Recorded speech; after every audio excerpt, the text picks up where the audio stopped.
KTDA. It is also true, Honorable Speaker, that when a farmer has plucked his tea and KTDA has accepted the tea at the tea buying center, then the honors of good quality tea then rests at the factory management, which is managed by KTDA. So that question about management of factories on the west of Rift should actually be looked into more carefully, because it is being used as a cover to imagine that the tea from the west of Rift is good. The second observation that was made by the committee, Honorable Speaker, is that the west of Rift is too far from Mombasa, and therefore they incur higher costs of transportation, of insurance, and of freight.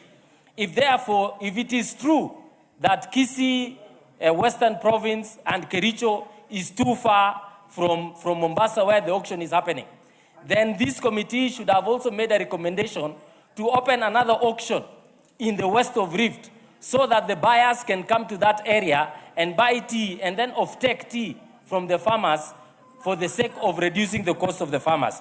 KTDA, therefore, is responsible in opening the markets to make sure that the market is opened up to access by all farmers. There is also another misnomer, Honorable Speaker, that the west of Rift, there is so much hawking of tea that is contributing to the low prices of tea or low quality of tea. I want to state here, and I want to go on record, Honorable Speaker, that there is no factory in the west of Rift that is operating below capacity. And because of the high production of tea in the west of Rift, and because of the high rainfall that is received in that region, we are able to produce more tea per bush than the east of Rift, and therefore we have more tea. To that extent, therefore, it must come to the position of this House to know that it is not the tea production that is making tea hawking an issue. And the tea hawking does not affect the quality of tea. Third, Honorable Speaker, is the question of KTDA investment in power production. It is not true to say that KTDA has done everything to make sure that the power production plants within the west of Rift has been in the forefront. The people of Kericho, and particularly Bureti, the 4 factories of Bureti, that is Kapkatet, Chelal, Tebesonic, and Litein, contributed nearly 1 billion shillings, almost 10 years ago, to a power plant that has not been completed by KTDA to date. To that extent, that means we are paying a higher cost with contributions that was made on incomes that are not earning any interest or any penalty on the contractor. And we are being told again, because of time, the inflationary tendencies that have accrued within the construction sector, that it is expected that these projects will cost higher. We want to ask from KTDA, where did you take the monies that were contributed by the west of Rift, such that there are no power plants and power factories that have been power plants that is supplementing the energy in the region? Number 2, Honorable Chair, if you check at the recommendation number 2, that the Ministry of Energy should implement the law on power wheeling. This law is in existence. The regulations have been made. They were passed by this House that we can wheel power. And therefore, that recommendation does not stand, to the extent that KTDA are managing every factory in this country that have subscribed to them. And we, the people of West of Rift, are saying we are not going to sign new contracts with the management service of KTDA until they tell us the parameters and the key performance indicators that we are going to sign with them, that they must comply with, and make sure that they contribute before we pay them. Because it is not a free service we are offering. They are offering the people of West of Rift. They are paying, we pay, the farmers pay KTDA to manage the factories. And the management is from transportation from the tea buying center up to the making sure that the tea is well made, tea is transported and actually sold. So to that extent, I would wish that this committee would have made a proper commendation about how KTDA is being done. There are even rumors, Chair, that the marketing department of KTDA is partisan. And those are some of the things that we thought this report would bring out, because the farmers were saying that their marketing department of KTDA is marketing tea largely from the other region. We do not know to what extent that is true, but we ought to have made sure that we raise these issues so that the people may know in their minds either that there is bias or there is no bias about the sale. And if that there is bias, that the management is actually biased, why don't we create two managing agencies within KTDA? We create a department that markets tea for the west of Rift, create another department that markets tea for the east of Rift, so that at the end of the day, we all can be able to be seen to be doing the right thing and accepting the cost as it is. So, Chair, Honorable Speaker. Order, Honorable Ndikiri, what's your point of order? Point of order, Mr. Speaker. This house is a house of legends and facts. Mr. Speaker, you cannot bring a serious allegation without any substance or substantiation. That allegation of saying biasness by a marketing department is really not properly presented. You need to substantiate with facts. We are dealing with a very serious matter. We are dealing with a very serious matter in this country. The basic economic advantage of tea is very important. So please, let's not try and bring populism statement. Honorable Speaker, this report is an inquiry. It was not definitive. And it's an inquiry into the pricing of tea in Kenya. Order. The allegations are speculative. He says these people are saying this. He was not definitive to say that they are biased in their marketing. Then, of course, the Speaker can call upon you to substantiate why you are assertive, why you are definitive. But then when you say the people are saying that, then that's speculative. Continue. It's not neither here nor there. Anyway, continue. Honorable Speaker, I'm raising that issue. And conclude. Yes, in conclusion, Honorable Speaker, I'm raising that issue because farmers are raising their concerns. Yes. This report needed to have come out conclusive and also openly to be able to be trusted. If you did not raise that matter and they inquire and the farmers raised it on the ground, then how do we trust the report?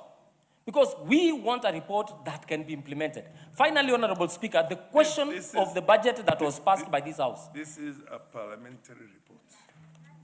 It's a committee of parliament. And the committee of parliament is not drawn from one section of the country. It's my presumption that it is broad-based and represents the whole country. So that's another matter that you need to interrogate. Anyway, proceed. Thank you, Honorable Speaker. Finally, Honorable Speaker, the question about the management of the tea board. What's your point of order? Mr. Speaker, it is very unfortunate that a member of this House would want to take the floor of this House to prejudice the public. First of all, Speaker, there is no region called West and East. And every factory, and I'm saying this because I'm a director at one of the factories in Kiambu region, goes to the market by its garden mark. There's nothing called, oh, this is tea from the east of Rift. A tea is taken to the market, to the auction that happens here in Mombasa.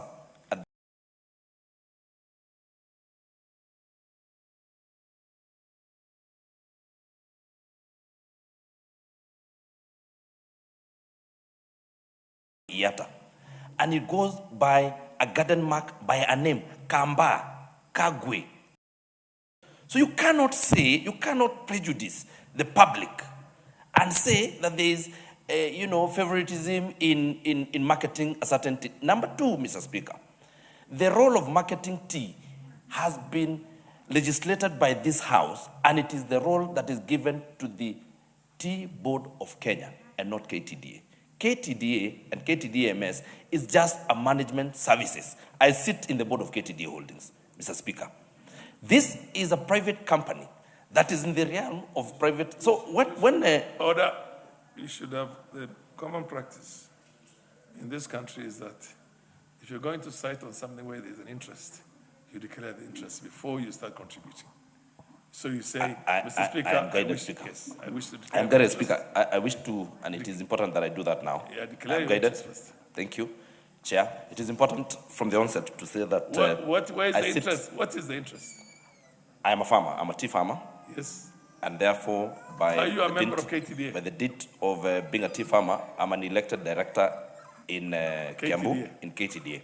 And I sit in the board of Theta Tea Factory, in the board of Ndarugo Tea Factory, in the board of KTDA Holdings, and in the board of Are you MATIANG'I. contributing or you're on a point of order now? I was on a point of order Now, to clear the image Get that. rid of- get through with the point of Yes. order. So the point of order is Have you contributed that to this matter? the role of marketing. Yes, I've contributed to this matter. The role of marketing is by T-board. It is not by KTDA. And even as you say here that you create two separate entities to market tea from one side and the other side, it is also important to understand the company he's talking about is a private company, Mr. Speaker. Okay. Therefore, Fair even enough. as we talk about it, we must understand that it falls in the realm of private. You made your point. Yes. Conclude so that the Yeah, next thank you, Honorable Speaker. You see, this report clearly states that there is west of Rift and east of Rift, and that was the basis for the inquiry. So it cannot be ignored. Chair. That's the prevalence. Yes. Finally, Chair, the Honorable Speaker, the question of recommendation number 3, that the factory's management should replace all dilapidated, inefficient machines. You would recall that in the previous budget that we are implementing right now, this House allowed an amount of monies to be used by factories to be accessed as a loan, and that's one of the things that I was key to see how we can be able to leverage now from the east, from the west of Rift, or any other factory for that matter, to be able to replace its equipment for it to be current and to be efficient in its production for the purposes of reducing the cost in the factories. Otherwise, Honorable Speaker, I leave it at that. Okay. The MP for Igamba Ngombe, Chuka Igamba Ngombe, Honorable Twiga. Thank you, Mr. Speaker. Mr. Speaker, Eliza, one, as a tea farmer, I think I'm the biggest tea farmer in my constituency. 2, represent Ngombe constituency. Mr. Speaker, this matter is so serious that it makes me feel a lot of pain when I hear people trivializing it. And I want to thank Honorable Kagombe for clarifying that when we go to the market, people market tea according to the quality they produced in their factory. And every factory and every region elects their own directors. So if you go as a region and elect directors who are dealers, who are brokers, you go into a region and you find that the richest people are tea brokers, and then you start putting everybody in that mess, is for people to go back and elect good directors. That's why it starts, before we go at the top. And I've been telling my people this in my constituency. You don't elect somebody who don't even know where the auction happens in Mombasa. We wanted to bring you a report that he has been given also by a 10th party. You know, those are the old men and women we are electing in the village as directors. And the tea auction is so complicated that they can't even understand how the dollar exchanged last week. They don't even understand what is happening in Pakistan or what is happening in Iran, which are one of our biggest buyers. So the directors, people electing in the village, people who just give them report that they have also been given by a third or a fourth party.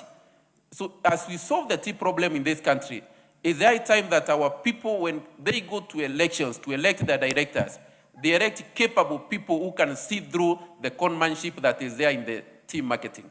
Mr. Speaker, even the East, So that people think it... Just for the interest of the chair, are you suggesting that they elect farmers or they elect brokers? They elect a farmer, but a farmer with the capacity who can understand what goes on. Okay. You don't elect a farmer who sits in his house waiting for a report. And he is told, Leo, it has been bought at these shillings. You elect a farmer who has also had access to... Yes, a farmer who has knowledge access... of tea brokerage. Yes, a farmer who has access to information, Mr. Speaker. Secondly, Mr. Speaker, even the price that people see as if it's too much for the East. Last year, bonus we got with 50 shillings. It's still little, even for that East. Tea in this, if you look at the market prices of tea in the international market, no farmer should earn, both from East or West or from wherever, no farmer should earn less than 70, 80 shillings per kg, Mr. Speaker. If the marketing of tea and brokerage is removed, and brokers are reduced in the chain of marketing, Mr. Speaker. So the problem are the people we elect and so many brokers in the chain of marketing of tea, Mr. Speaker. But, Mr. Speaker, I support the report.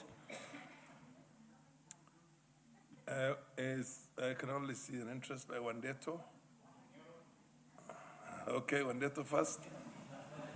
And then Munyora is the last person, and then I'll then call upon the mover to reply. Okay, thank you very much. Proceed.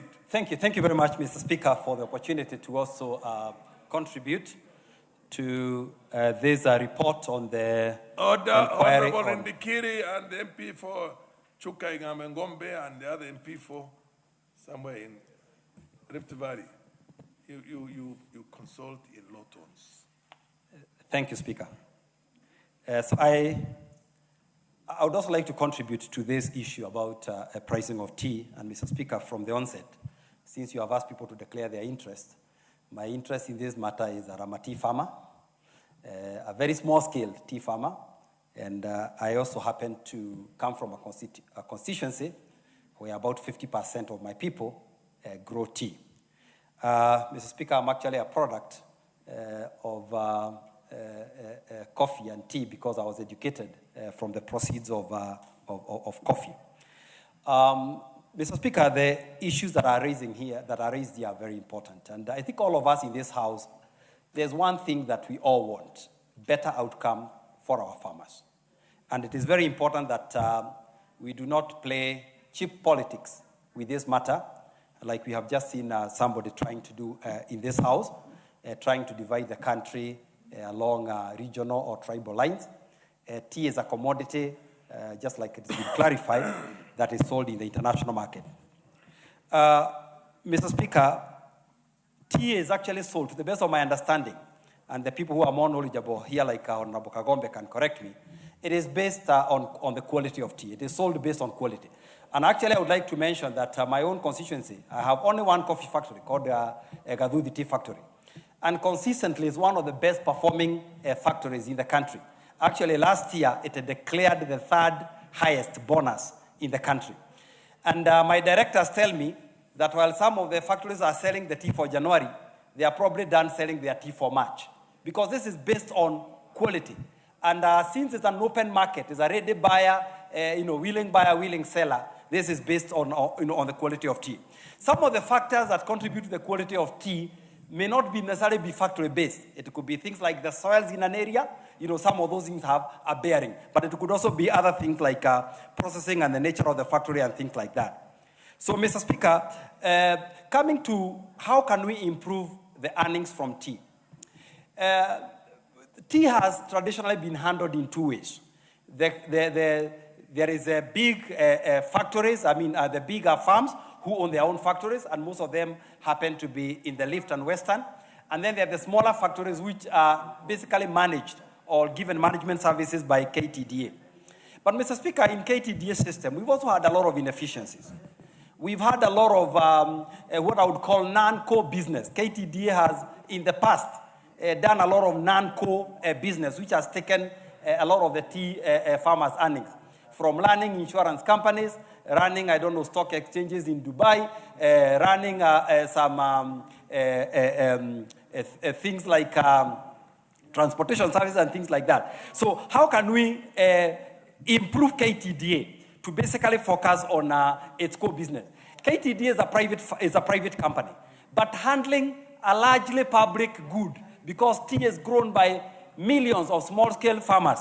And for a long time, KTDA has always attempted to push government away from its management. So what I would suggest that in the report, how can we improve our oversight, on the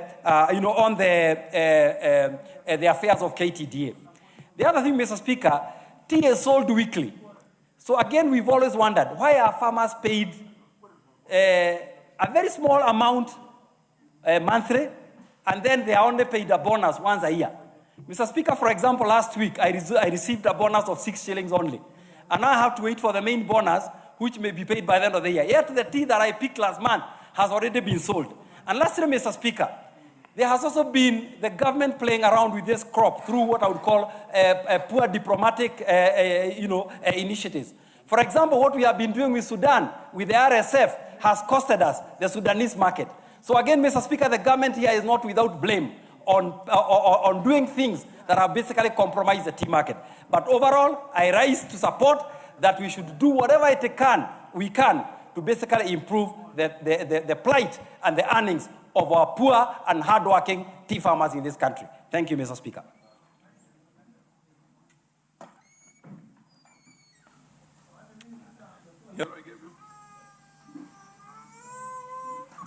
Thank you, Mr. Speaker. I rise to support the report. I think I come from Mount Kenya West, in my constituency in Kigumo. We have 3 tea factories. And this discussion, because even in my constituency, we never get the same pay for the different factories. There are so many factors that determine the price of tea. Tea is sold in the auction house. Tea is tasted. You cannot force someone who's buying tea to like your taste. So the buyers always prefer the tea that tastes better, and from what they've done and from history, what we've seen so far, they prefer our tea, and that's why it commands a higher price. 95% of our tea is sold abroad, out of the country. And that tells you, as much as you try and divide this into a Mount Kenya and East-West tea zone, the issue of tea will remain with the buyer. For those who consume wine, if a sommelier prescribes a wine that is premium to the other, based on taste, you cannot dispute, because the buyer will always go with what they taste. So I am saying that one of the things that we also need to agree is that factories are empowered to decide who brokers their tea. So each factory, they choose their brokerage firm. And once they decide their brokerage firm, they cannot come back to us and tell us that their tea has been either undersold or the prices are wrong. I will still insist. We will never accept as a region from our area that our tea is based on some. There was a proposal before that tea is sold at a certain price, then we look at a premium. Tea must command its rightful price. If it's premium, our premium tea must get the right price for its being premium. And I will repeat, tea is sold by taste. It is taste. And if our taste has consistently been better and preferred by the buyer than other tastes, I think you can't blame us for us. Number 2, there is the issue of the attitude. Wandeto has raised the issue of an area. There is a soil, attitude, altitude, that is. How high are you? How close are you? How cold is the area? What is the climate? All those factors go to decide tea. In my region, we do not encourage tea hawking. Because once you encourage hawking, that encourages people to not pick good quality tea. They just pick any tea and sell to the brokers outside there. But our tea has been controlled. I will still maintain that it must be controlled so that we keep picking premium tea. So I support, and I'm unhappy when I hear people say that there are some preferences given to some regions. Like I said, I have 3 factories. The best factory in this country comes from my constituency, consistently, called Gasharage. And their tea is premium. The next factory, called Ikobe, gets a slightly lower price. And we will never complain and say that each factory must be paid as Gasharage is getting, because they're getting their premium tea because it's superior. So I support, Mr. Speaker. Thank you.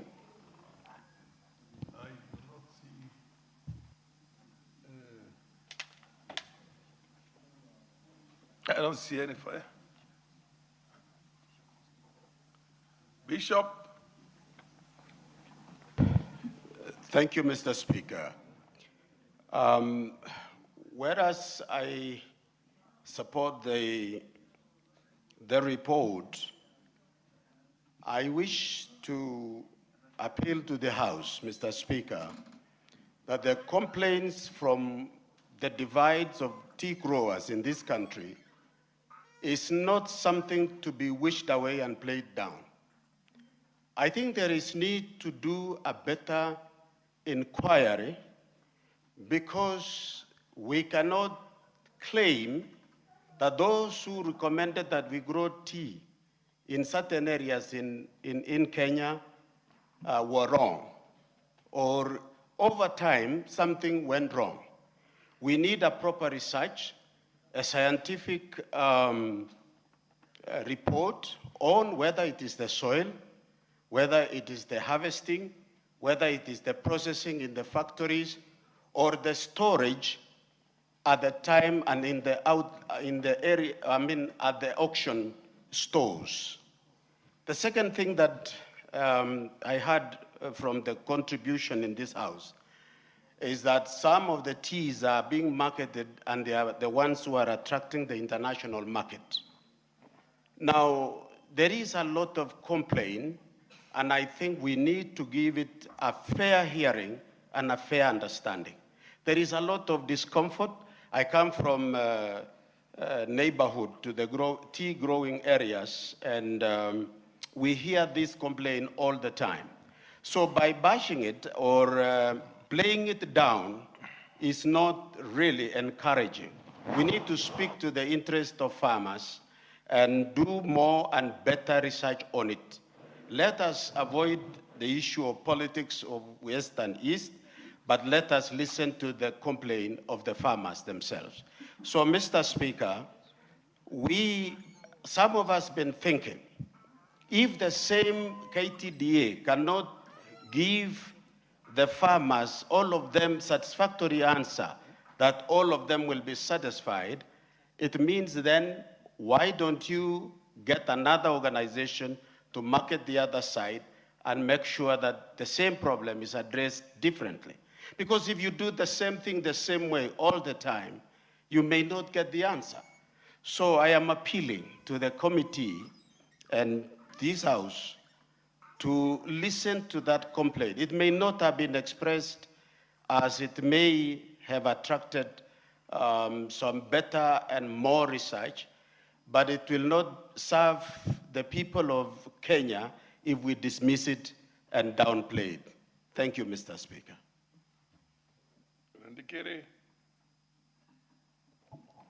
Thank you, Mr. Speaker. I don't come from the tea growing zone, but I think I'll make some observations because I'm a consumer of tea.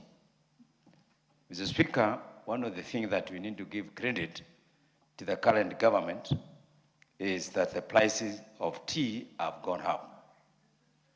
And the reason why they have gone up is as a result of intervention of so many factors.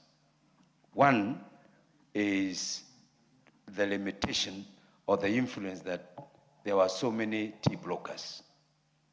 Number two is that the Kenyan tea, the quality of Kenyan tea has grown, particularly from the areas that grow high quality tea. The other reason is the reduction of expenses, but specifically the input of fertilizer. And so many other factors, because the government has really intervened, even trying to expand the market out there. I give credit to many of our high commissions and embassies out there for organizing various expos where the tea of Kenya is displayed. Mr. Speaker, one of the mistakes that we can do is not to capitalize on the economies of scale. Mr. Speaker, separating the KTDA or any other institution into two to satisfy the interests of a region will not change the quality. We stand to lose on the Western because their tea is not of high quality. Secondly, Mr. Speaker, even in areas where there's very high tea quality, still there are some areas within that same area, for example, in Molanga, in Kegumo, where they have the largest three quality tea regions. But I also, even in Kegumo, there are areas with low quality tea. What they take advantage is the breeding concept, and that's what the auction is all about. Western generously benefits from these areas where the high quality is. So, Mr. Speaker, we need to be very sensitive. We cannot trivialize our thinking to the level that we are saying one region is being disenfranchised by the other. what we need to be thinking about right now is how to continue improving the quality of tea. That's key. That's key. And we need to enhance research so that we start now printing tea. Even those they're so defined as west of the Rift Valley, there are areas that can plant very high quality tea. And I think that will solve, going forward, some of the problems that we have. Institutional reorganization and institutional politics should not be the thing that is going to jeopardize the benefit that goes to the farmers. Mr. Speaker, I think this is a very serious discussion. It is a very serious economy of tea because of earning foreign exchange. It is a very serious because of it offers employment. It's a very serious industry because of enhancing manufacturing and value addition. So we need to be sensitive when we trivialize a concept like the tea business. I thank you, Mr. Speaker. MP for Igembe South. Thank you, Speaker. Also let me put my voice on this committee report on the findings on the pricing of the tea. Chairman, Mr. Speaker, the committee has given the recommendation on the findings and what makes the tea from West earn less than those teas from East. Mr. Speaker, the tea quality matters a lot. I remember in the last parliament, when I was in the Committee of Agriculture, we went to West Side to do the same findings. And Mr. Speaker, we talked about the grading, because when harvesting tea, there is that quality you are supposed to harvest, and the quality starts from the farm all the way to factory. If you miss that grading from the farm, even in the factory, you will not get a good grade. So this is one of the effects which affect the prices of the tea. Secondly, Mr. Speaker, the directors whom the farmers elect, the directors are supposed to be informed on the current affairs, how the prices are going, how the auction is being done at Mombasa, so that they can be interim with whatever is going from auction and what they are responding to the farmers. Then number 3, Mr. Speaker, the input, the quantity of the harvested tea, which is being supplied to the factory. If the quantity is less or the quantity is small, the factors of production will go high. And when the production, the factors of production go high, the price the farmer will get from a kg of tea will be low. So, Mr. Speaker, as the committee has recommended, those recommendations should be followed to the latter so that the farmers can get commendable prices. Because they are complaining, because tea is one of the key foreign earners in this country. And the farmers are supposed to be benefiting from this tea which they harvest, Mr. Speaker. The KTDA also must be transparent to the farmers. When the prices are higher, the farmers are supposed to know that the prices of tea are high. If they are low, the same, they are supposed to indicate to the farmers how the prices are. I am glad, Mr. Speaker, that in my constituency I have 2 factories. That is Kiegoi Tea Factory and the Igembe Tea Factory.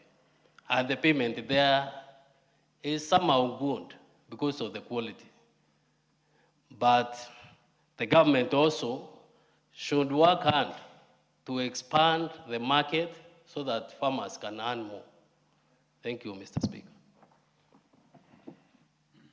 Fair enough. I now call upon the mover to reply. Where is the honorable? Yeah, Mary, are you doing it on his behalf? Where is Mutunga Daktari? I'm here. Oh yes, proceed. Thank you, Honorable Speaker. Honorable Speaker, I would like to thank all the members of this House who have contributed to this motion. Honorable Speaker, the pricing differentials was a huge issue in this House just before we went for the last recess, for the December recess. And that is what led to expansion of the committee in cooperation of some of the members who are extremely vocal about the issues of pricing, and therefore we formed a larger committee to go and look into these issues. Honorable Speaker, the matters of tea needs to be discussed as matters of the heart. Tea is produced all over this country in quite a number of counties. It is amazing that we have a dichotomy that KTDA factories to the west of the Rift Valley get less pay as compared to the KTDA factories to the east of the Rift Valley. But Honorable Speaker, that doesn't mean that there are no factories in the west of the Rift Valley that are getting better prices, because they are there. Honorable Speaker, we agreed with the members who were extremely vocal about the pricing issue and bring about all sorts of explanations that we change direction. Those of us who come from the east of the Rift Valley to go to the west, and those who come from the west of the Rift Valley to go to the east. When our colleagues from the west of the Rift Valley went to the east, it took them 1.5 days of exposure, and they were satisfied. That is because they realized the problem is not really with the KTDA as an institution. The problem is not with the farmers, as it were. The problem is a compounded issue based on disregarding the quality. And that is why, Honorable Speaker, I understand to say, doing away with the KTDA, and I'm not a member of KTDA, I produce some tea, Honorable Speaker, but I cannot stand here to defend KTDA. But let me tell you something. Honorable Speaker, before I became a member of Parliament, on 3 occasions, global conferences, KTDA Mondo was given as an exemplary Mondo, one that has really performed wonders in the world. And many tea growing countries were guided to come to Kenya and stand in from the KTDA, which means KTDA does the right thing. But if a few factories decide not to do the right thing, if they decide to take choices, if they decide to advantage their farmers through very cheap prices, and if they decide to have alternatives, then Honorable Speaker cannot blame the institution, because more than half of the factories under KTDA are doing extremely well. The other half is not doing well because of compounded issues which we laid out yesterday. And I'm happy because members can be able to see this. But for those who think KTDA is the problem, I would urge them to dig deeper, try to understand the issues, and accept the fact that if people are not delivering quality, they should be prevailed upon to deliver quality. Honorable Speaker, a few issues came out yesterday, and I would like to highlight only 2 of them. One of them is picking any variety that comes by because it is high producing, without caring on the other qualities that are that at the end of the day add up to the measure of quality. Have in mind varieties that are high yielding, varieties that do very well in most of the agroecologists, but then they have different fermentation requirements as most of the other varieties. When you make such tea, then you produce processed tea or made tea of poor quality, because part of it will not be fully fermented. On the other hand, Honorable Speaker, tea that we sell to the rest of the world is not necessarily used to make it's not a raw material. It is a product that is ready for consumption. If it is a product that is ready for consumption, we cannot force people to take what they think is not of good quality. So people will prefer tea from certain factories, and indeed, Honorable Speaker, some factories have sold their tea for 2028. They have sold their tea in advance. They have got it into the futures market. Already it is booked. You are told what you will produce in 2028 you shall buy. We pay part of it. Others have got their tea lying in Mombasa because they have decided to be indisciplined. Honorable Speaker, I will highlight the last point. And this is about discipline in terms of the management of the factories themselves, which comes in 3 ways. Number one, the composition of the board members of the factory. The committees at the factory level. It is important to have people who have knowledge. It is important to have people who have interest. It is important to have people who have experience in the management of a factory, and especially the tea factory. Because it has to do with management of the processor itself and management of the farmers and farmers' dues. The collection, the entire continuum of collection and processing and marketing. So if you put people who have never gone to who are not sufficiently educated to be in charge of the factory, and I have nothing against anyone on a speaker. And in this country, sometimes we stand and say that anybody can do anything. It is wrong. If somebody doesn't know, they don't know. If they have no experience, they cannot inform, they cannot guide, they cannot advise.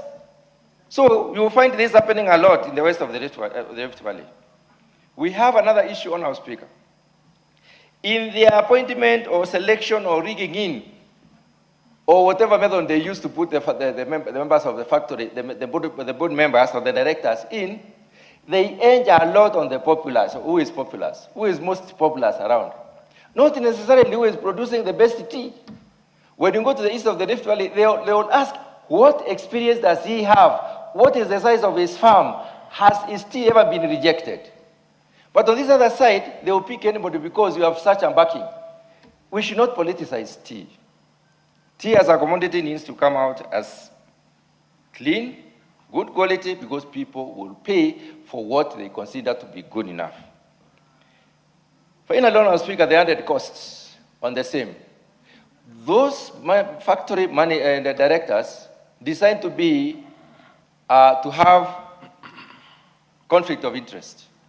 Instead of allowing the factory to run under the guidance of the management body, which is now the KTDA, they bring in influences. You have to get my vehicles. We store vehicles of the factory and then hire somebody's vehicles to collect tea. First of all, you are holding the vehicles of the factory. Then you get other vehicles. It's a double investment on our speaker. It's double input.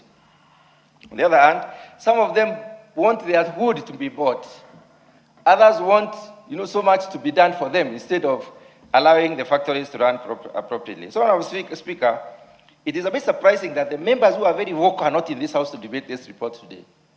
And I think some of these issues can be very emotive until the house was charged to a point of even imagining that the committee is not committed to its work. The committee members do not just do their work. The committee members are very well informed in matters tea, and therefore they have produced this report. And with those very few remarks, Honourable Speaker, I wish to reply. Thank you very much. Yep. What else?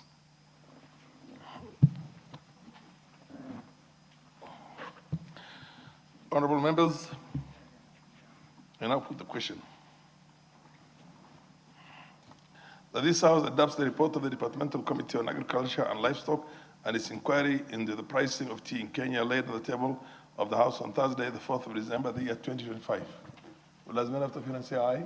Aye. Will as many of the contrary appearance say aye? The ayes have it. Next order.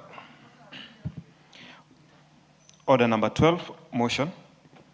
11th report of the audited accounts of the National Government Constituency Development Fund for the financial years 2016-2017 to 2021-2022. Resumption of debate. Who was on the floor? Anybody interested in that, in contributing on that? Nobody? Okay. Under the circumstances, I'll ask the mover to reply. The chair is not in. You are the chair, I thought so. And I'm directing that you reply to the motion. Thank you, Mr. Speaker. Mr. Speaker, allow me to thank members who contributed to this motion yesterday.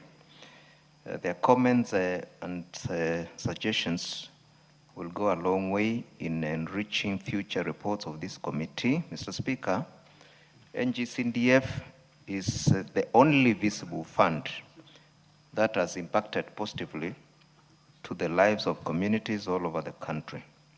It is a fund whose projects are visible in every village in Kenya, contrary to other funds, like devolved funds of county governments. It is a fund that must be protected at all times in the interest of all Kenyans and the communities in the villages and schools. Mr. Speaker, with those few remarks, Mr. Speaker, I beg to reply. Thank you. Okay, honorable members and this council, I'll now put the question.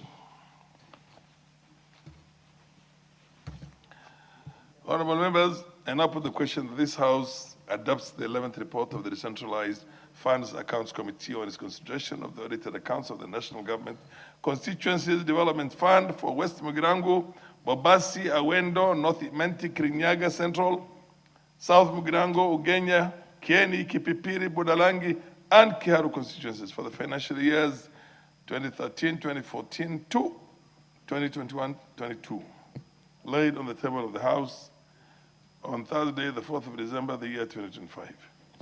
But as men have to appear and say aye. Aye. But as men have come to appear and say nay. The ayes have it. Next order.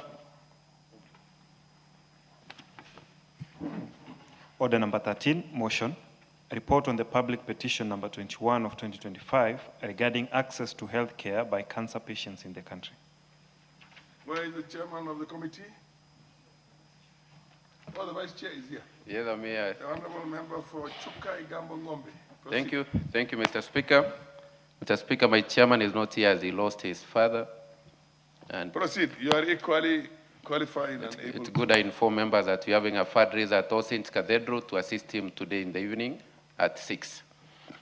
Thank you, Speaker. Honorable Speaker, I beg to move. My condolences and sympathies too. Thank you, Speaker. Chair, okay. Honorable Speaker, I beg to move that this House adopt the report of the Departmental Committee on Health, report on public petition number 21 of 2025 on access to health care by cancer patients in Kenya, read on the table of the House on Wednesday, 8 April 2026. Honorable Speaker, public petition 21 of 2025 was submitted by the Kenya Network of Cancer Organizations, that is KENCO, representing over 70 civil society groups and thousands of cancer patients, and was tabled in the National Assembly on 7th October of 2026. The petition was referred to the Departmental Committee on Health for consideration. Honorable Speaker, cancer remains one of the Kenya's most significant public health challenges. The country records approximately 44,000 new diagnoses and over 29 cancer-related deaths annually. Repeat, 29,000 cancer-related deaths annually. Breast and cervical cancers disproportionately affect women, while prostate cancer is the leading diagnosis among men. Against this burden, equitable access to affordable and comprehensive cancer care is a matter of public importance. Honorable Speaker, the petition highlights systemic failures experienced under the implementation of Social Health Authority SHA and seeks urgent reforms in cancer care financing. It raises various challenges that have been encountered by cancer patients under SHA, from reduction and inadequacy of cancer benefit package, bureaucratic delays, and the system failures, poor communication and lack of transparency, services suspension due to pending bills and emotional and mental strain. Honorable Speaker, the petition prayed that the National Assembly, through the Departmental Committee on Health, 1, ensures enhancement of oncology benefits, which were cut from 600,000 Kenya shillings per individual at the NHIF to 400,000 Kenya shillings per household at the SHA. 2, commissions an independent audit of SHA funds, reviews benefit structures, creating reforms for fairness and sustainability in cancer care financing, and ensuring adequate allocation of funds to the Primary Health Care Fund and Emergency Chronic and Critical Illness Fund. Number 3, make any other order or direction that it deems fit in addressing the plight. Honorable Speaker, in consideration of the petition, the committee engaged petitioners and the Cabinet Secretary of Health. Honorable Speaker, the transition from NHIF to SHA was undertaken to advance universal health coverage. However, evidence presented before the committee identified unintended consequences of cancer patients arising from the restructuring of oncology benefits. Under NHIF, patients received 550,000. No, under NHIF, patients received an individual oncology benefit of 600,000 per year, while under SHA this has been reorganized into a household-based benefit of 550, comprising of 400 under Social Authority, SHIF, and 150 under Emergency and Critical Illnesses Fund. For household, in which more than one member requires treatment, this shift from individual to household coverage significantly reduces the financial protection previously available. Honorable Speaker, following the consideration of all information submitted, the committee makes recommendations directed at the Ministry of Health, the Social Authority, and the National Treasury. Honorable Speaker, the recommendations include listing the individual oncology benefits to a minimum of 800,000 per beneficiary per year, strengthening digital and administrative system for claims approval, increasing budgetary allocation to both primary and ECCIF fund, improving patient and provider awareness of available benefits, and commissioning an independent holistic audit of SHA disbursement since inception. Honorable Speaker, in addition, the committee calls on the Ministry of Health and SHA to undertake widespread civic education on cancer care benefits and report back within 4 months. SHA was directed to reimburse health facilities within 90 days in line with the existing regulations and to create a dedicated fast-track digital platform for cancer pre-authorizations in partnership with Digital Health Authority. Honorable Speaker, in the light of the recommendations by the Departmental Committee on Health on its report on public petition number 21 of 2026 on access to health care by cancer patients in Kenya, I beg to move and urge the House to adopt this report. Honorable Speaker. And I now request, I will request Honorable Ridikiri to second the motion. Member for Buri. Thank you, Mr. Speaker. Cancer is a very serious disease in this country. Cancer has made some families poor. Cancer has made people, even families, to separate. Cancer has drained even the foreign exchange because many people are trekking out of the country to go and seek medical treatment out there.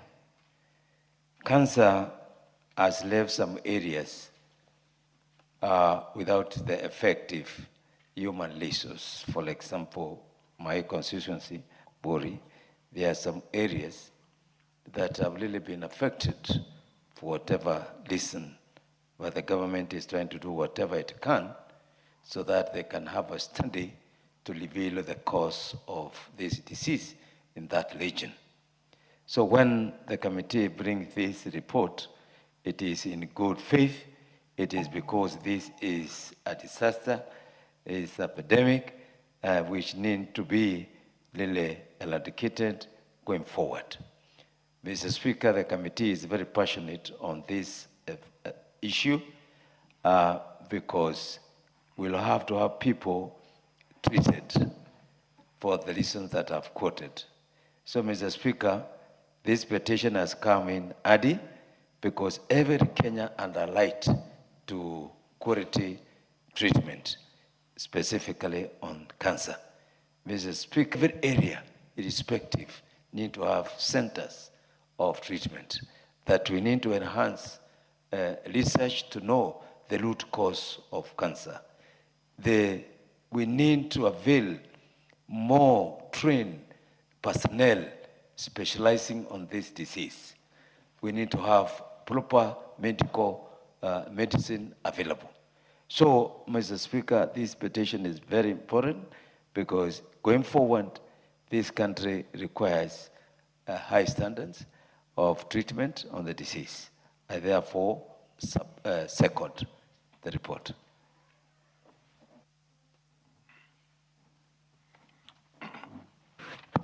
Honorable members, I now propose a question. This House adopts the report of the Departmental Committee on Health on its consideration of public petition number 21 of 2025 regarding access to healthcare by cancer patients in the country, laid on the table of the House on Wednesday, the 8th of April, the year 2026. The MP for Funyula. Okay.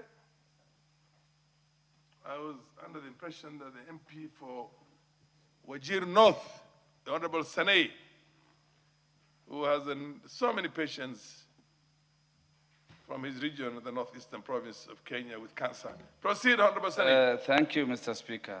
Cancer globally is a prevalent disease that has reduced many patients to be terminally ill, trying to put so much burden on households. When one can be ill for years and the costs are so prohibitive, you can at least decipher what the consequences economically shall be on households, more so on in the third world countries. Mr. Speaker, in northern Kenya, we have been grappling with cases of toxic materials being deposited or waste being put in parts of northern Kenya, Wajir, Marsabit, and other counties. And as a result, there has been a spike in the prevalence of cancer in northern frontier districts. Mr. Speaker, cancer remains to be one of the serious killers in this country, causing around 7% of the deaths in Kenya. Cancer, the most common cancers have been esophageal cancer, prostate, cervical, and colorectal.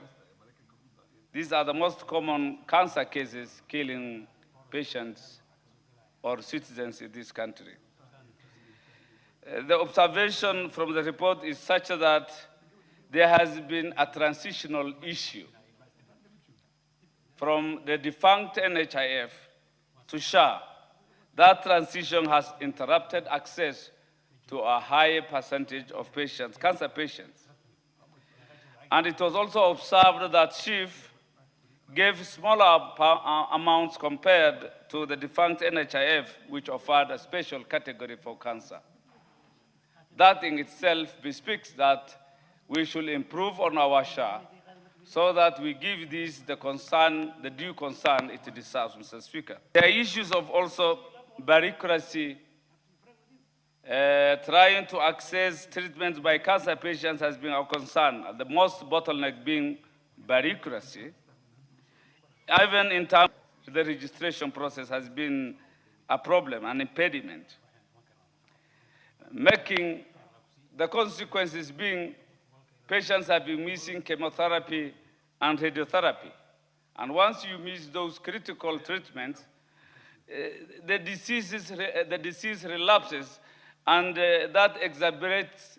Just remove those bureaucracy, registration issues, so that cancer cases can easily access without the undue bureaucracy and the registration requirement that they The were Honorable Abdisirat Khalif. I thought you wanted to contribute to this motion. I can see you walking out of the House. Can you come back to the House and contribute to the motion as you had requested from the chair? Proceed, Sanei.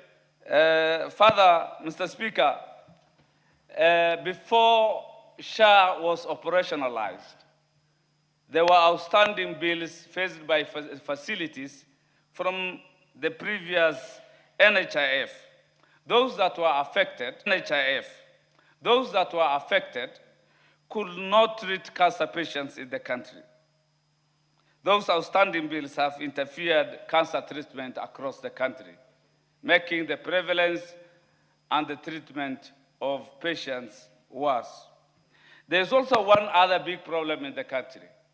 Despite having the insurance, despite being covered by SHA, there were lack of drugs in our public facilities. So there was an out-of-pocket.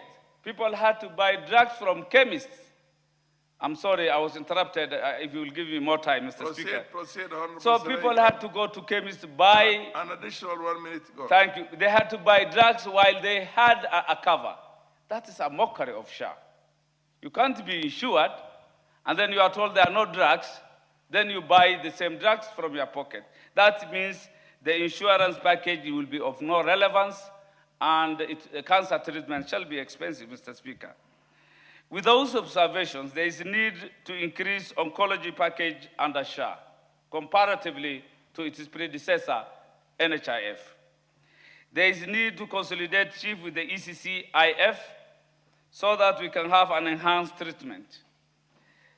There is need to devolve cancer treatment in all the counties of this country. If we are to at least forestall or the increase of the prevalence of cancer, we need to at least cascade treatment of cancer cases to the 47 counties of this country so that we don't have to refer terminally ill people to Nairobi Kenyatta National Hospital, which is bearing the burden of all referrals. With those few contributions, I support the report to 1 of 2025. The Honorable Abdisirat Khalif. You share a name with a giant who was in the Kenya Parliament from 1969 to the 70s. Thank you, Mr. Speaker. The late Abdisirat Khalif. Okay. An amazing Well noted, well noted, Mr. Speaker. Cancer is a serious disease that's causing nightmares in this country. Unless it is taken as serious as it is, this disease can really take us backwards. There are areas in this country that's having serious challenges with this disease, especially the northern Kenya. There's some school of thoughts that were one time saying that there were hazardous materials that were deposited by foreign countries in those areas. Maybe that is the cause of, the spread of these diseases in that region. However, as a country, we need first of all to see to it that we are aware of what we are dealing with, especially by having, research institutions that can give us the types of these diseases. We need, public awareness.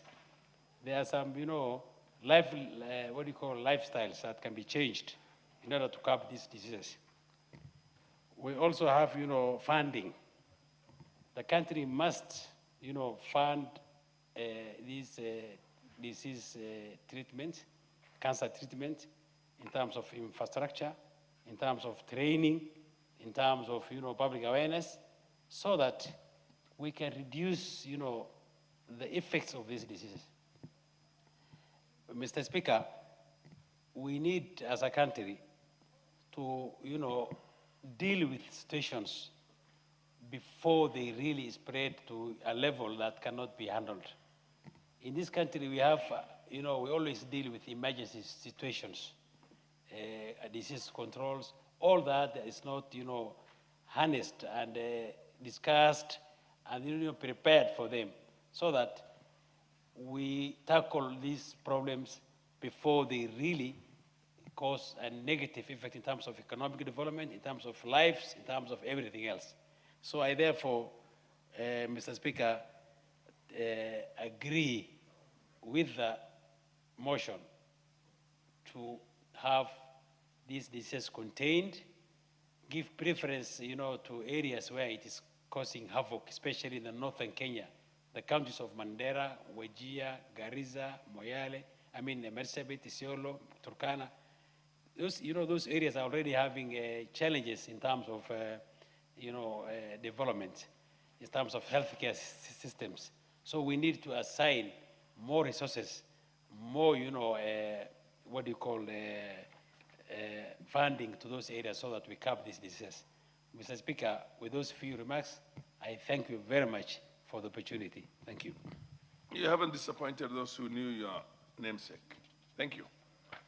Proceed, Honorable MP for Funyula. Thank you, Honorable Speaker. Let me take this opportunity to sincerely thank the Committee of Health for having listened to this petition, prosecuted this petition, and brought the report to this floor.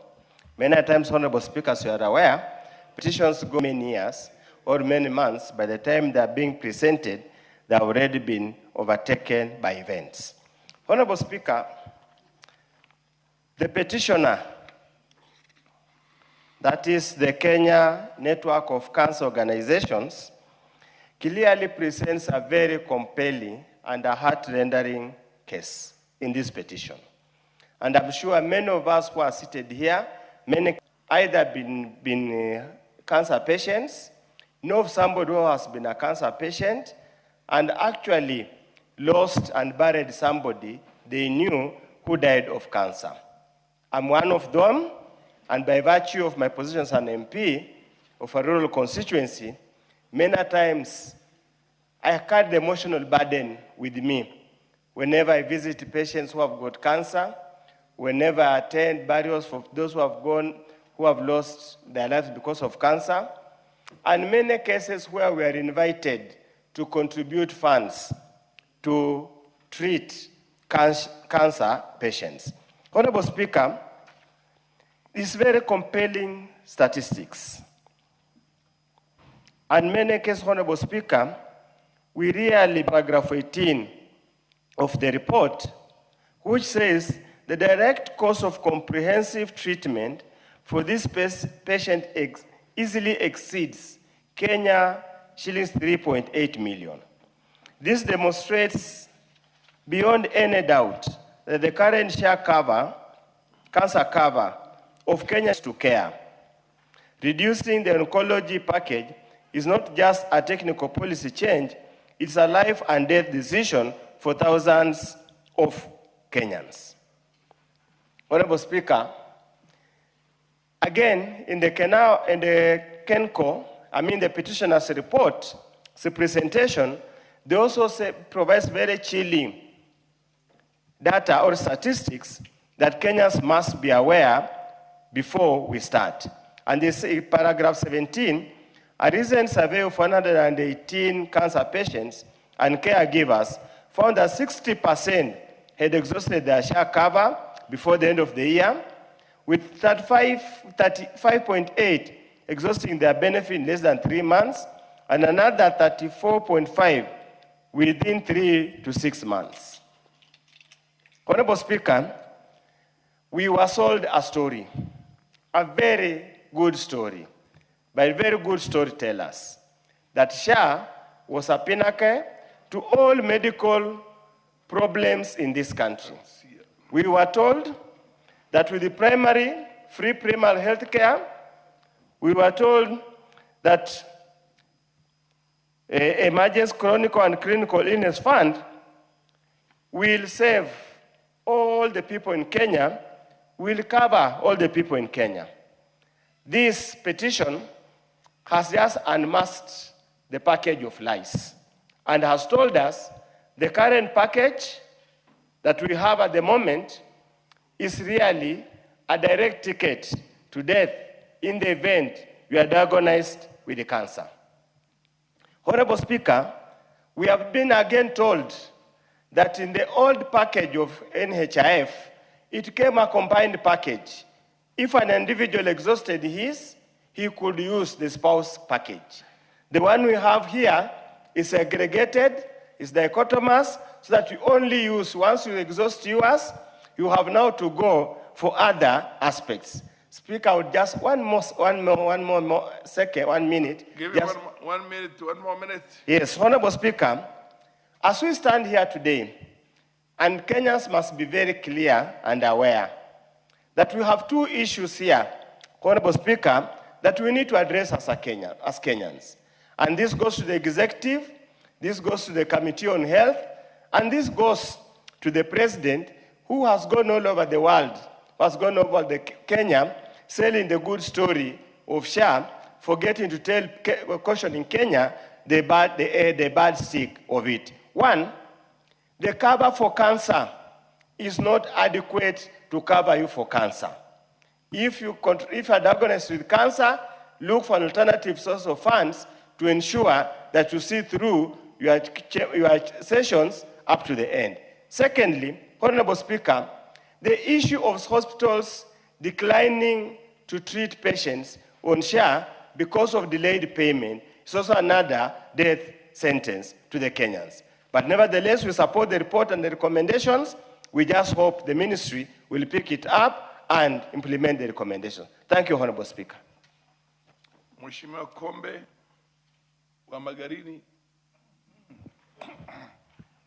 Kwa Kiswahili kansa inaitwa saratani. Endelea. Thank you so much, Honorable Speaker, for giving me time to contribute to this debate on the report. Mr. Speaker, on the onset, I wish to congratulate the President for having thought of providing universal health care to all Kenyans. It is unfortunate that those who are managing the fund at times do not burn the midnight oil to make sure that they do pay at the required time. Mr. Speaker, had it not been for SHA, I would probably have lost my brother. He fell sick at the time when I was out of the job. I was out of parliament, struggling with the petition and the by-election campaigns. Honorable Speaker, he was diagnosed and treatment was initiated. SHA paid off all the bill. I had only to pay for the bed because he had been admitted in a private hospital. So the cry here, Mr. Speaker, should be for the increment to the cancer patients, the increment for the medical cover so that they are treated well and paid for in good time. Mr. Speaker, let us call a spade a spade. And let us appreciate, no matter how small something we get, we should appreciate it. In this case, I am saying SHA has its own shortcomings, but however, we have to appreciate the move and we make a step further so that we make sure we contribute so that even those who are jobless can still benefit from SHA for so long as they have registered to SHA. Mr. Speaker, cancer, if I may speak now on cancer. Cancer is an accumulation of dead cells in the body. Unfortunately, these dead cells accumulate at a given point in the body. If the cells happen to settle at the throat, then that is when we have throat cancer. When it happens to settle elsewhere, then we say it is cancer, maybe of the brain, if they have settled on the brain. So we have a brain tumor. If they settle at the prostate, is when we say so-and-so is suffering from prostate cancer and cervical cancer and the rest. Mr. Speaker, we should take the opportunity and to encourage our people to visit the hospitals for testing. And for those members, for those of us who are in parliament here, I would urge you to make a point of attending to the gym and get those reflexology services. The reflexology services actually attend to the lymph glands, and the lymph glands are responsible for dispersing any dead cells accumulating in a particular area. By so doing, actually,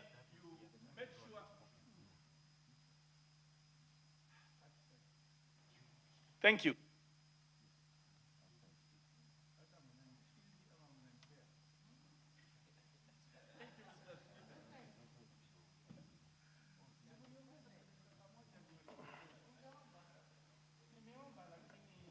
Anybody else who wants to contribute? Naomi Wako.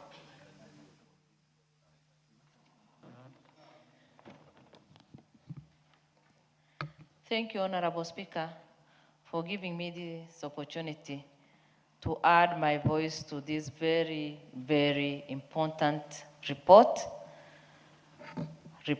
on public petition number 021 of 2025 regarding access to health care by cancer patients in the country. Honorable Speaker, I also want to thank the committee and the chair as we condole with him on the passing on of his dad. Honorable Speaker, cancer is something that we should all be concerned with as a country and as leaders.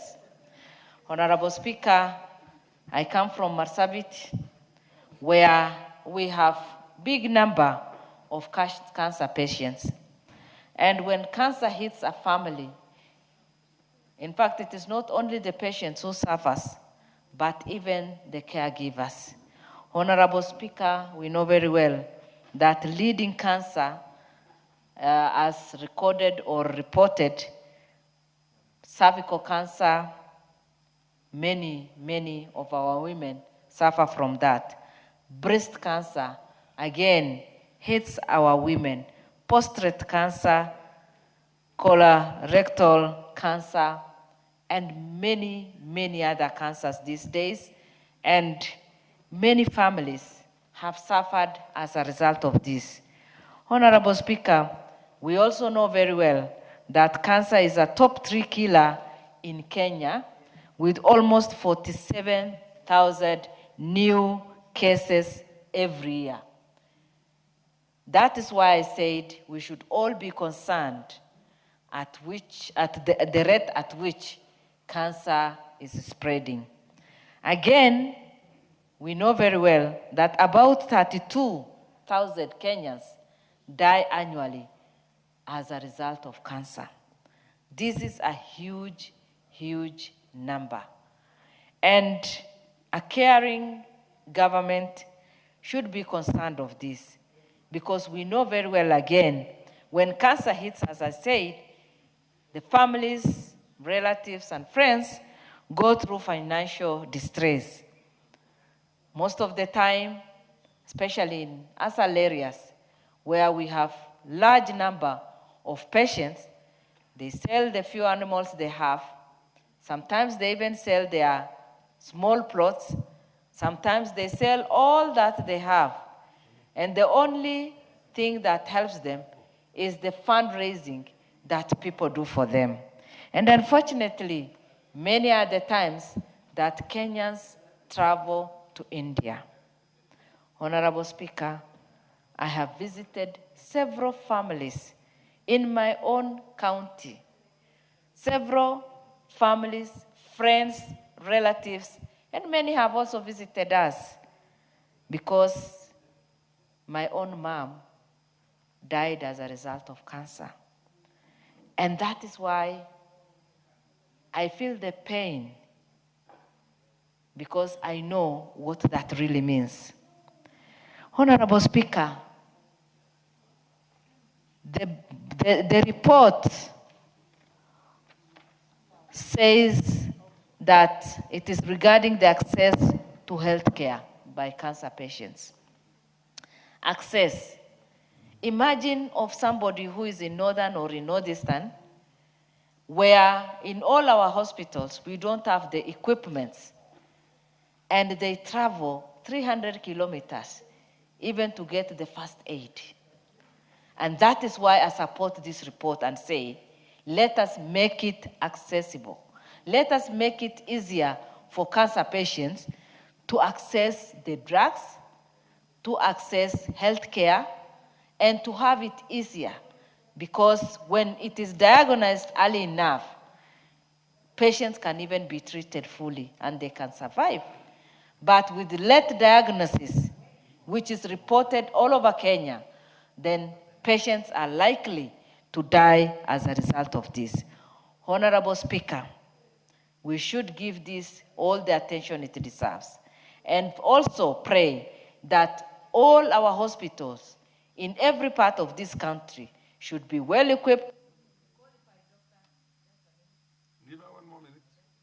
Thank you. Should be well equipped with qualified doctors so that we will be able to give enough care to our people and give them the medication that they need. Besides that, we need also to propose a counseling program for the caretakers. Thank you, Honorable Speaker, and I support. For your county, probably you need more than one cancer center because you come from, what is the size of your county? 68,000 square kilometers, am I right? 68,000. 68,000. That is Rwanda, Burundi, Yes. and God knows how many other countries put together. Yes. So you need more than one cancer center. We need more than one, and it is the largest. I know. Thank you. Thank Thank you. you, Honorable Speaker. Mwirigi?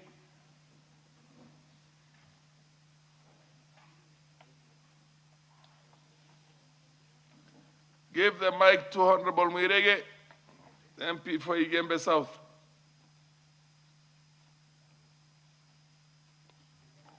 Thank you, Mr. Speaker. Mr. Speaker, also, I want to put my voice on this report of the Health Committee concerning the cancer. In Igembe South constituency, Mr. Speaker, that is the constituency which is leading with the cancer cases in the Republic of Kenya.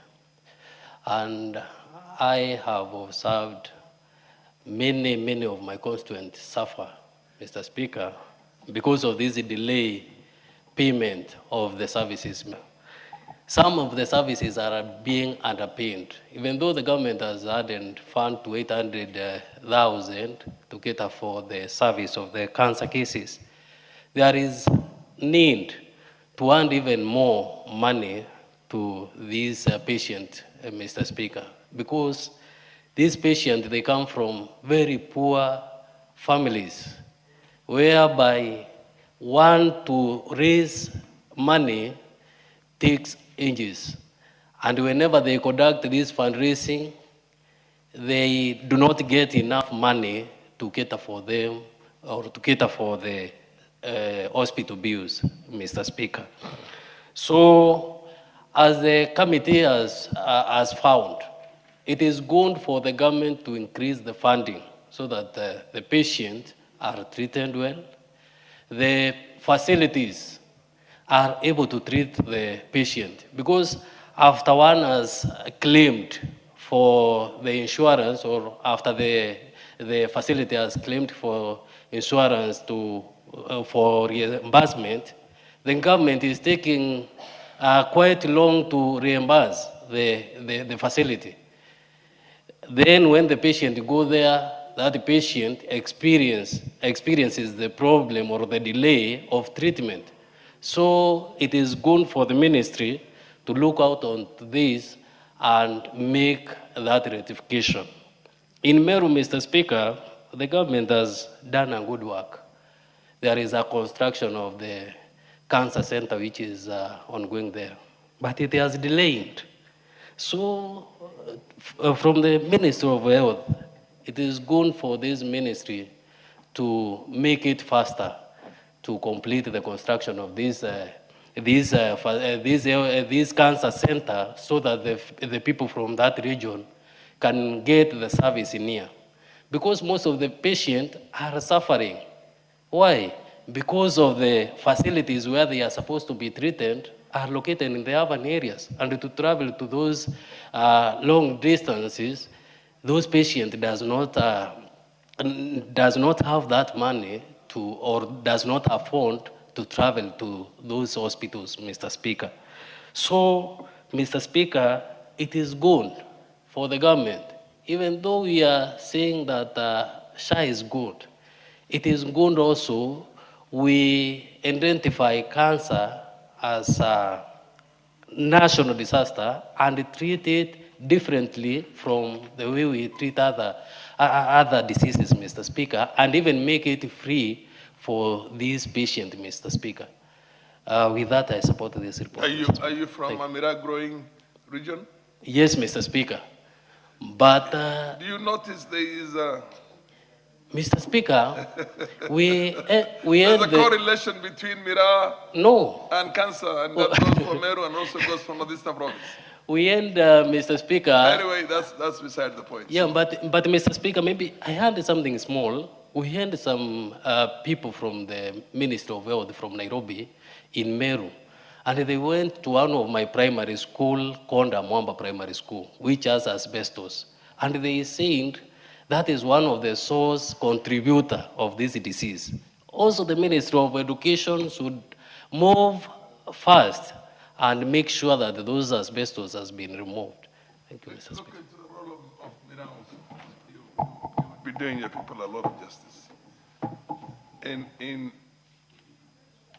Yes, madam.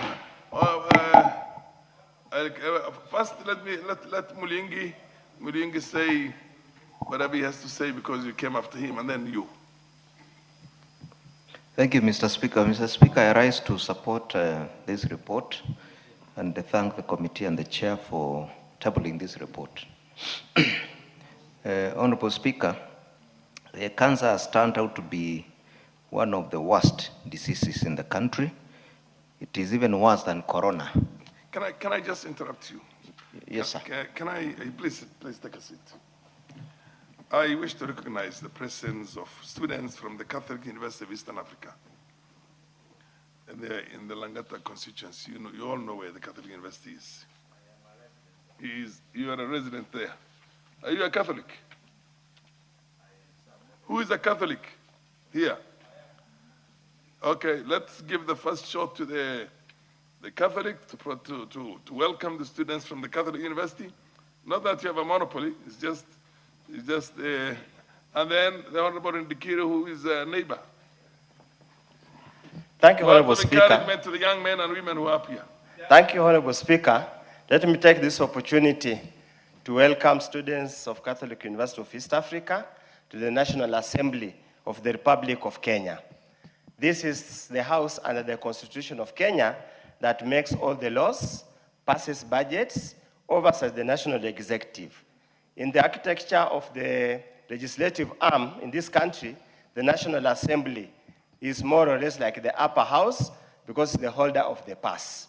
The Senate represents county governments, yet the National Assembly represents the people of Kenya, the entire country of Kenya. You are welcome to listen, to watch debate. You are welcome to scrutinize how we debate and work hard. Most of you come and sit here so that you can represent the people of Kenya and make laws that give hope and give hope to the people of Kenya and improve the welfare of the people of Kenya. Welcome. God is good all the time. Wherever you have two chambers, you have a Senate and you have National Assembly. Thank you, Mr. Speaker. I want to welcome our neighbors, the student from the prestigious Catholic University. From the onset, even if they bear the name Catholic, all Kenyans are admitted in that institution. I want to thank this university for producing some of the best skilled graduates and people of Kenya, and tell them that we are not short of it yet. We need more skilled. I want to congratulate this university for maintaining very high standard of discipline. Mr. Speaker, since this university commenced, we have never had institutions like we have experienced in other universities. And I believe that for them coming here today to see what normally happens in Parliament is another step forward so that they can become better citizens of this nation. I want to thank them. I want to thank the management of the institution for finding it good that they bring you here so that you can see where the laws of this country are made.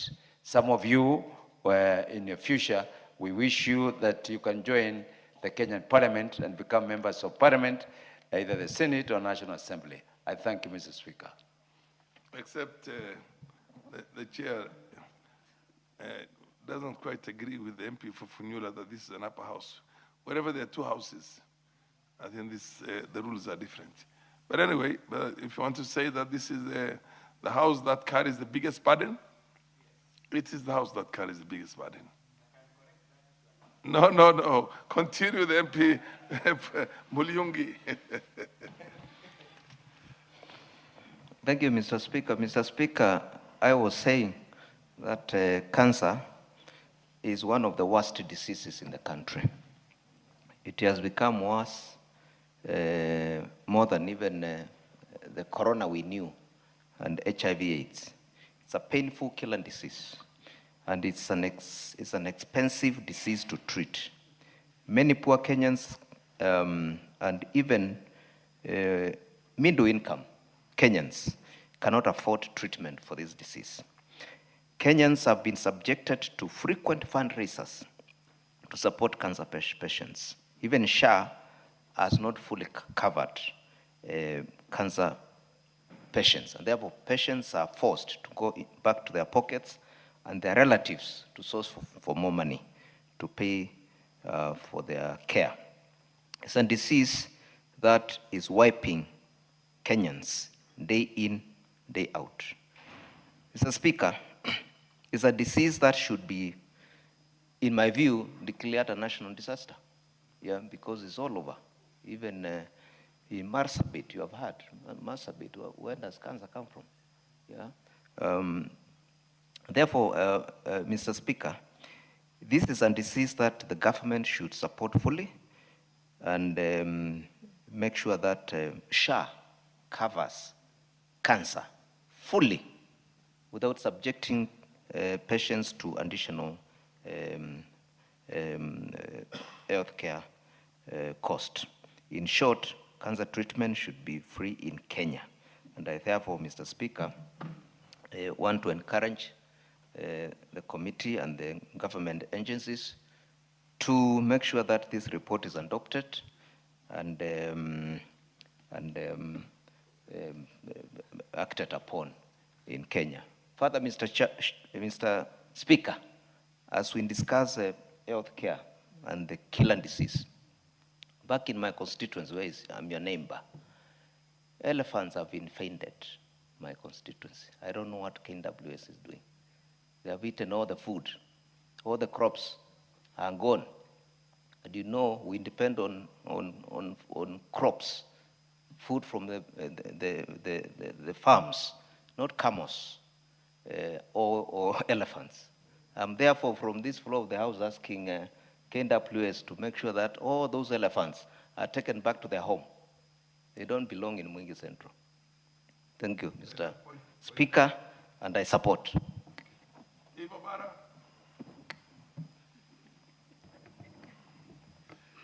Thank you very much, Mr. Speaker. Mr. Speaker, subject to Standing Order number 96, and I request that the debate be now adjourned. Thank you.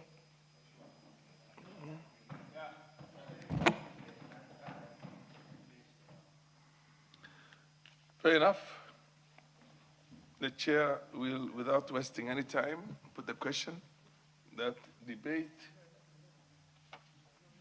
on this matter be adjourned. Yes.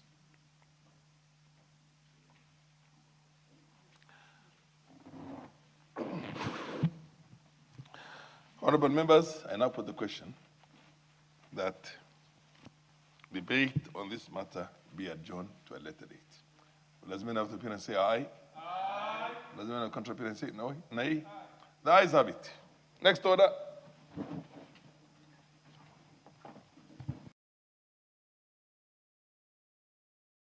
Report on inspection visit to the East African Science and Technology Commission and the East African Health Research Commission. Yes.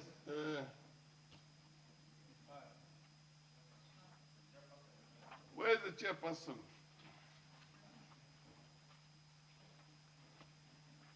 The chairperson of this committee is not in the house today. I direct that this matter be put on the order paper at a convenient time when the chairperson is around. Next order. Order number 15, motion. Report of Kenya delegation to the 151st Assembly of the Interparliamentary Union, IPU, and related meetings. Where is the leader of the delegation to the IPU? This is equally a very important matter. I direct that this matter be put on the order paper at an appropriate date in the future when the leader of the delegation is in the House to move the motion. Next order. Order number 16, the Income Tax Amendment Bill, National Assembly Bill number 20 of 2026, second reading. Where is the chairman of the Finance Committee? Kimani. He is not in the House, in the chambers. I equally direct that this matter also be placed on the order paper at an appropriate date in the future. And the Honorable Deputy Whip, Order Honorable Naomi Bako. Naomi, you should listen to the chair. You are the Deputy Whip of the government. You must make sure that you are are they generals? Committee chairs from your side are in the House to move these motions and bills. And I direct that this matter also be placed on the order paper and better inform Mr. Kimani that he had better be there on that particular day. Next order. Order number 17, the Kenya Judiciary Academy Bill, National Assembly Bill number 42 of 2025, second reading. The leader of majority in the House, Honorable Ichunga, could you also do the same with Honorable Ichunga? To make sure that he is in the House to move a very, very important bill like this one. I direct that this matter be placed on the order paper at an appropriate date in the future when the Honorable Ichungwa is in the House. Next order. Order number 18, motion. Second report on the status of reports on petitions and resolutions. The chairperson of Committee on Implementation. Naomi, what happened to your, is it generals or majors or what happens to the leaders of your, there must be an important development. Honorable Speaker, as you know, we have so many things happening at the same time. In the country? There are people, yes, in the country and even around Parliament, Yeah, and that is why many members are out of the chamber. Thank you. Fair enough. I direct that this matter also be placed on the order paper at an appropriate date in the future when the MP or rather the chairperson of the Committee on Implementation is in the chambers. And the next order. Order number 19, motion. 12th report on the audited accounts of the national government constituencies in specified counties for the financial years 2013-2014 to 2022-2023. At least this time you have the MP for Muliungi. Proceed and move your motion.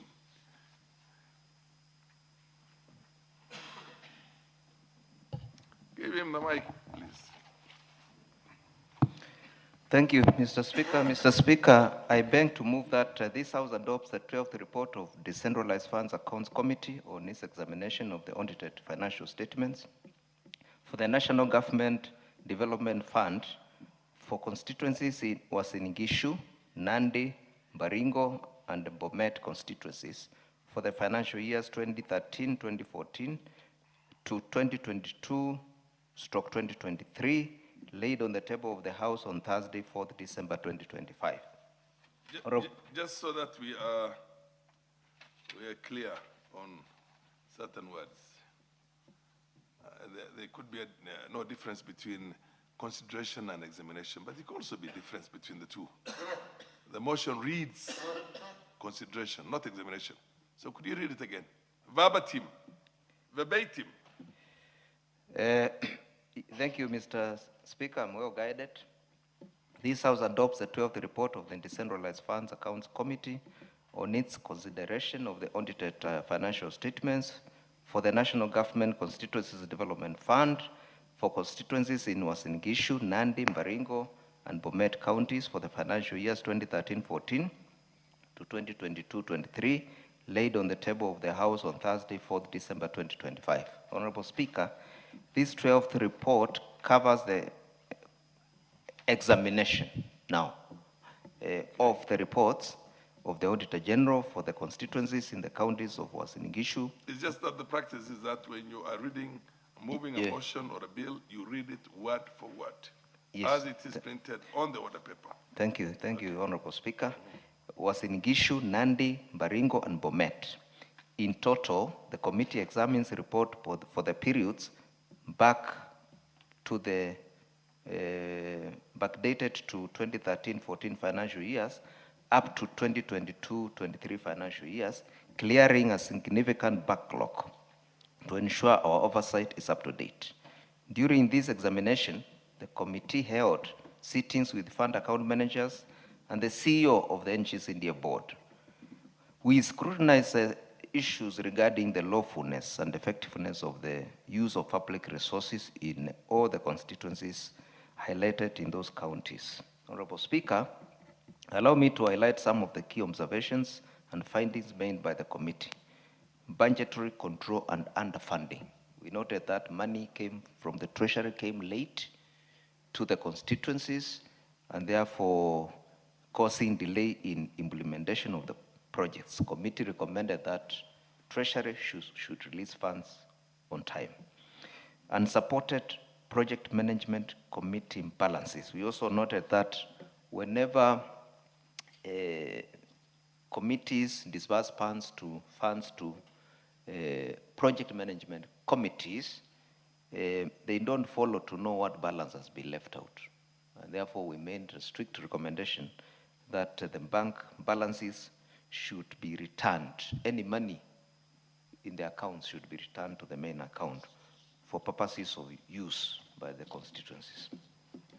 Mr. Speaker, we also noted that documentation of expenditures was not very adequate, and this is related to training of fund managers, which we indicated that fund managers should be regularly trained on documentation of their expenditures. Also, Honorable Speaker, we noted that statutory compliance were not followed. Some fund managers were not deducting statutory deductions and remitting to KRA, the tax collector, and we made it compulsory that fund managers must comply with the law. Honorable Speaker, based on these findings, the committee has made several other recommendations which ought to be followed by the fund managers in preparing accounts and reporting to Parliament for examinations, which are detailed in our report. Therefore, Honorable Speaker, the committee recommendations are aimed at strengthening the internal controls of the constituencies and ensuring that backlog of audit queries is cleared and does not recur in the future, once we clear an audit query for a constituency, it should not recur because now the fund manager is conversant with the problems of bookkeeping records. Honorable Speaker, we remain committed to ensuring every shilling allocated to the devolved funds benefits the intended mwananchi, and I wish to thank my committee members, one of them who is sitting next to me, my neighbor, for their support in my committee and ensuring that these reports are written, and also the clerk of the National Assembly and the Speaker for supporting us. Therefore, with those few remarks, Honorable Speaker, I beg to move and request the Honorable Hussein Bare to second. Thank you, Mr. Speaker. Hussein Bare.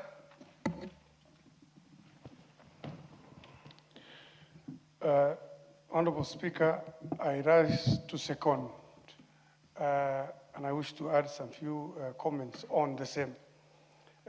Honorable Speaker, I wish to congratulate and give commendations to my chair, Honorable Gideon Mulungi, and his committee who have been going through these reports, which was spanning from 2013 to date. And I must commend them for the diligent approach they have taken to this, and they have gone very far in going through a number of CDF projects or CDF or different constituencies. And I want to recommend or commend them actually to continue with the same spirit. Having said that, I want to say that CDF is one of the most important developmental funds which are very well felt in the entire country. And I should say the percentage of money that is allocated to CDF should probably be considered to be increased, because as compared to the counties that get quite a number of, quite a large chunk of money from the exchequer, the little that goes to CDF is very well felt. If you go around the country, you see the labeling that is everywhere in security infrastructure, schools, and the number of schools the number of students who are being held in schools, the number of bursaries which are paid. It means this is a very important fund, and I think an increase will have gone very far to help Kenyan societies or Kenyan youth. I know there are quite a number of people, both activists and people who probably don't understand how this fund is very important, who are calling for the disbandment, and I know it's a court case which is going on, but I must say, with these funds facing challenges, we will have a number of people who are being supported now in school, staying out of school, and crime will increase in this country. So I think only increase in upwards will be the thing to consider, but not any other approach to this. With those few remarks, thank you, Mr. Speaker. I second.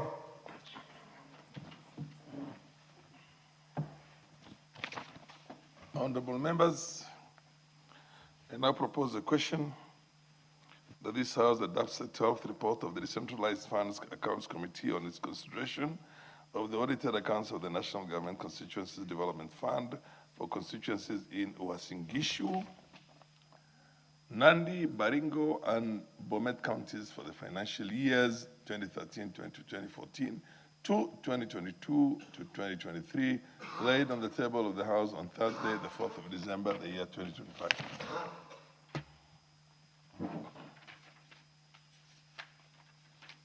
There being no interest, I will have to put the question. You have an interest? Yes, proceed. Thank you, Mr. Speaker. I know the work of this committee is quite enormous, but I have a problem because we have the national auditing bodies that go to do audits in the various constituencies. And some of the findings that come from those reports are not very good. I'll give an example. When the funds are read, and that's what I expect in this report, their report to reveal, when the funds are read, it causes lateness in implementation of projects. And that's something that this report should bring out, or rather committee. When the funds are disbursed late, yeah? When the funds are disbursed late, it causes a chain effect on the implementation. Therefore, when the audits come here, and I've tried to peruse much of the report, including those ones of my constituency, I've never come across where they say the funds were late. Therefore, it caused the late implementation of the project. What the report normally says is the report is incomplete, but there's no justification for that statement.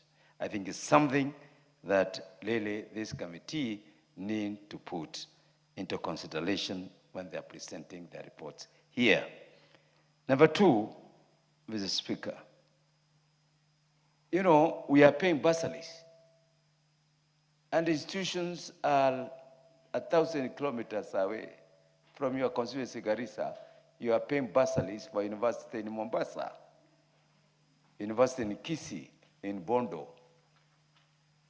Now, when the report comes, they will say there is no evidence, which is okay.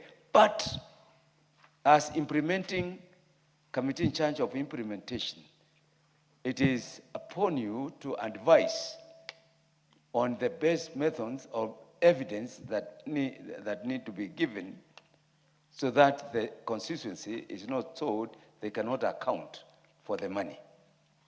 Mr. Speaker, when people see the report out there, they don't know the difference between the fund manager and the member of parliament. Normally, the person who is bashed is the member of parliament, not the fund manager.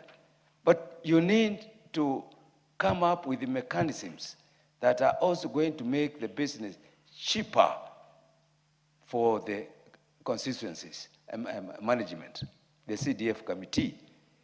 The transportation of checks from Bori to Mombasa is very expensive. It takes time. Sometimes you go, you find the financial managers of the receiving institution, they are not very cooperative, causing some kind of delays. Mr. Speaker, number two, or something that the committee, I think they need to fast track. We have been told that we spent money, which majority of these members have spent money on putting up the ICT apps. I am prouding myself because you have 6 complete ICT hubs of the standards. But now your report is only covering 2023. We were told that the computers will be delivered. Now, going by this speed, your report will finish this parliament without covering the report to show that really some institutions, some constituents have complied and brought up the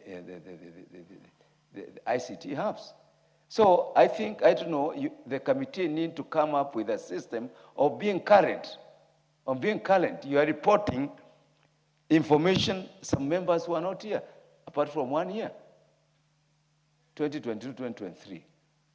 When are we going to get the report for 2023, 24, 24, 25, 25, 26? That is what members will be having a lot of interest in. 2013, 2014, majority of the members were not there. But you are striving, but at least at what pace can you recommend as a committee we will be up to date? I thank you, Mr. Speaker. Fair enough. There being no any other interest, I'll now put the question.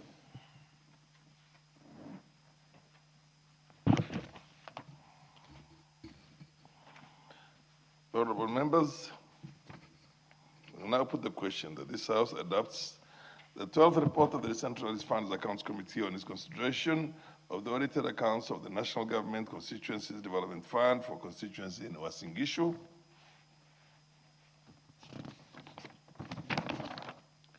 Nandi, Baringo, and Bomet counties for the financial years 2013 to 2014 to 2022 to 2023, laid on the table of the House on Thursday, the 4th of December, the year 2025. Will as men of the appearance say aye? Aye. Does the member of the contrary opinion say nay? The ayes have it.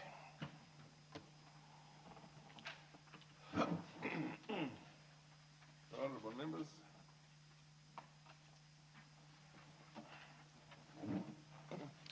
Please keep standing, honorable members.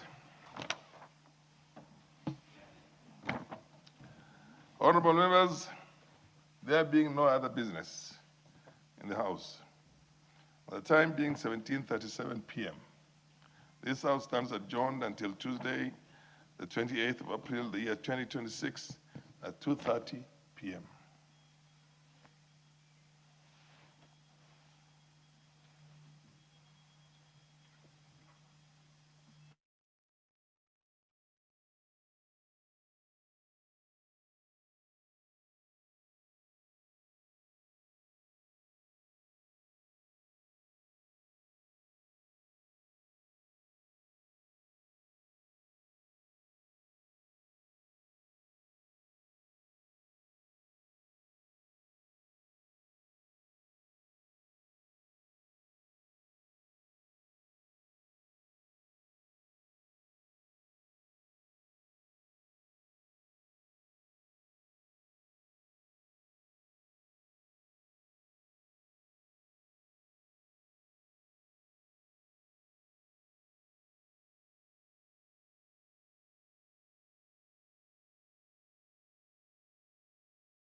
Edward anafikiria is the kingpin, but Ruto amemkata kabisa from the people. He is not connected at all. Now, Apostle, talking about the issue in Northeastern, anytime you talk about whatever the Northeastern people are going through,